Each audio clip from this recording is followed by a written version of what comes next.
Hello friends, welcome to SN engineering. और चलिए शुरू करते हैं आज का हमारा नया वीडियो लेक्चर, जिसका नाम है वेक्टर स्कैन।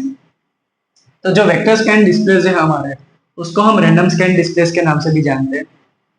और आइए देखते हैं ये कैसे वर्क करते हैं। तो हमारे जो वेक्टर स्कैन डिस्प्लेस रहेंगे, वो इनपुट लेंगे, उसको एक सीआरटीज की मदद से एग्जीक्यूट करवाएंगे और हमें एक डिस्प्ले पे आउटपुट देंगे।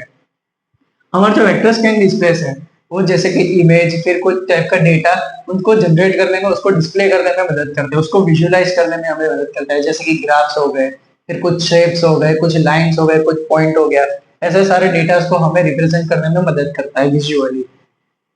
तो आइए देखते हैं वो वर्क कैसे करता है। तो वेक्टर स्कैन के पीछे एक मैकेनिज्म होती है, जैसे कि हमारे जो इनपुट डिवाइसेस रहेंगे, जैसे कि हमारा रहेगा कीबोर्ड और माउस, उससे हमारी जो रिक्वेस्ट होगी, जो हमारा यूजर रहेगा वो एक इनपुट रिक्वेस्ट जनरेट करेगा।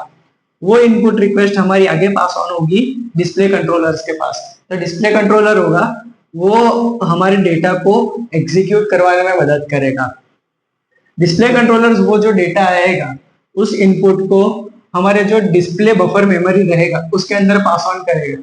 हमारी जो डिस्प्ले बफर मेमोरी होती है, जैसे कि हमने पिछले वीडियो में देखा था, वैसे वो उसको एग्जीक्यूट करवाने में, उसका डेटा स्टोर करने में मदद करता है। तो हमारा जो पहले से डेटा स्टोर रहेगा डिस्प्ले बफर मेमोरी के अंदर, प्रीवियसली हमने वीडियो में देखा था कि सारा डेटा इसके अंदर स्टोर रहेगा, उसके शेप्स, उनके एल्गोरिदम, उसको कैसे एग्जीक्यूट करना है, कैसे एग्जीक्यूट करवाना है, वो सारा डेटा इसके अंदर रहेगा। तो वो उस डेटा की मदद से हमें वैलिड करेगा कि हाँ भाई, ये जो हमारी रिक्वेस्ट है ये वो वैलिड है, और हम उसे आगे पास ऑन करके उसको एग्जीक्यूट करेंगे इस मेथड के थ्रू।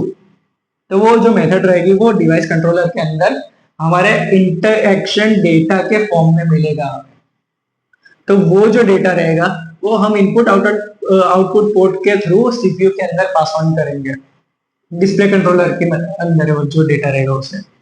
तो वो जो डेटा हमारा सीपीयू में गया, वो हमें डिस्प्ले कमांड के फॉर्म में इनपुट आउटपुट के पोर्ट के थ्रू वापस मिलेगा डिस्प्ले कंट्रोलर के अंदर।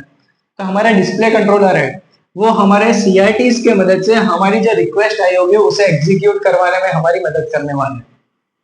जैसे कि हमने एक ट्राइंगल एग्जीक्यूट करवाना है, तो हमारी जो डिस्प्ले बफर मेमोरी है उसके अंदर एक एल्गोरिदम स्टोर होगा कि भाई हमें ऐसे जाके उसको एग्जीक्यूट करके हमें ऐसे विजुअली हमें रिप्रेजेंट करना है।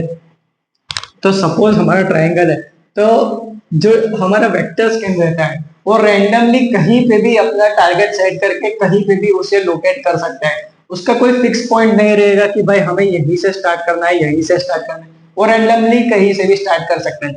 उसने एग्जीक्यूट किया कि हमें इस 3 पॉइंट से, तो ये हमने सपोज किया कि हमें ट्राइंगल बनाना है, तो ट्राइंगल उसे ऐसे बनाना है, तो उसने बना दिया कि भाई कहीं से भी शुरू कर दो, तो इस पॉइंट से उसने शुरू कर दिया।